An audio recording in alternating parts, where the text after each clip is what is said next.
Hey everyone, welcome. Today we're jumping into a story that kicks off with what seems like a simple recipe, but trust me, it unfolds into an incredible journey of passion, dreams, and one very surprising meatball. So it all starts right here, with this promise from chef Zare. And let's be real, especially after the holidays, who isn't looking for something that's healthy, light, and isn't going to take all day to make? The chef is delivering exactly that. It's like the perfect dish for a fresh start. But hang on, because this is so much more than just a cooking tutorial. We're going to uncover the amazing story behind the chef himself. And yeah, we are absolutely going to solve the mystery of that giant meatball he brought with him. You are not going to want to miss this reveal. All right, so first things first, the dish. We're talking about Chef Haz's light and refreshing couscous salad. It is literally designed to be fast, super nutritious, and just bursting with flavor. I mean, it's pretty much the perfect answer to that New Year's resolution to eat better, right? So, how do we actually build this thing? Well, we're going to deconstruct it, break the whole recipe down step by step, and you're going to see just how easy it is to bring all these vibrant flavors right into your own kitchen. Okay, so here are the building blocks for our salad. You've got your base of couscous, some beautiful fresh veggies like sweet toy box peppers and tomatoes, a little bit of a kick from some jalapeno, and of course, the star of the show, that delicious Dungeness crab. But there's one kind of secret ingredient that really ties it all together. And that secret weapon is sumac. The chef describes it as having this nice, zesty, and tangy flavor, and he also says it's fantastic for digestion.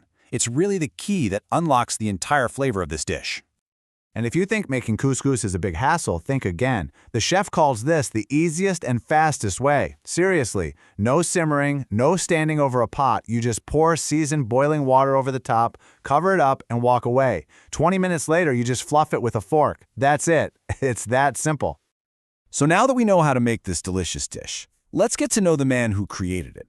Because Chef Zarehas's journey to the kitchen, well, it's just this remarkable story of chasing the American dream.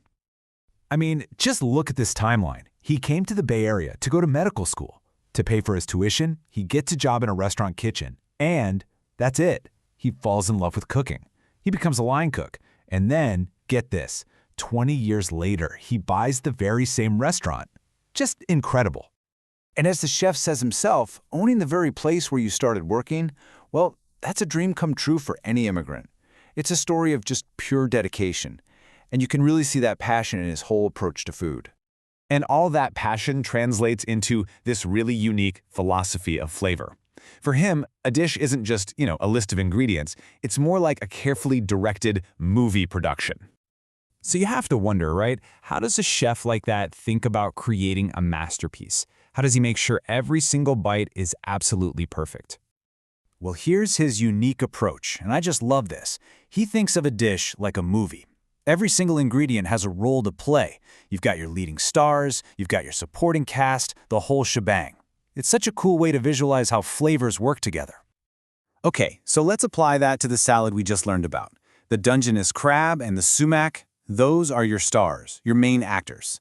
The peppers, the jalapeno, the cilantro, they are the crucial supporting cast. And that lemon vinegar, that's the director's touch that brings the whole production together. So the whole point is this. Every single ingredient is there for a reason. Just like in a movie, the entire cast is working together to make the stars shine. Nothing is wasted, and every single flavor has a purpose. Okay, we've deconstructed the salad, we've explored the chef's philosophy. Now it is time for the grand finale. Let's finally solve the mystery of that giant meatball we saw at the very beginning. Right? It's been lingering in the background this whole time. The chef called it his Monday night meatball, but he also said it's not a typical meatball at all. So, what is the deal? Well, this dish is deeply personal for him. He calls it a childhood memory dish from his homeland in Iran that his mom used to make. And inside this incredible memory is a huge surprise. Okay, get ready for this. The chef cuts it open, and what is inside? A whole rack of lamb, and it's surrounded by pistachios, prunes, apricots, and barberries. It's not just a meatball, it's a meatball surprise. A complete, spectacular meal literally hidden inside. And this incredible creation, it's not just for show. It is a super popular special at his restaurant. He says people come in just for it, and sometimes he even runs out and has to make another batch in the middle of dinner service. So, from a simple, healthy salad all the way to a meatball that contains an entire rack of lamb, we see that for Chef Zare, every single dish tells a story. It might be the story of a healthy new beginning, or a memory from childhood, or an immigrant's dream finally coming true. It really leaves you wondering, what story will you tell the next time you cook?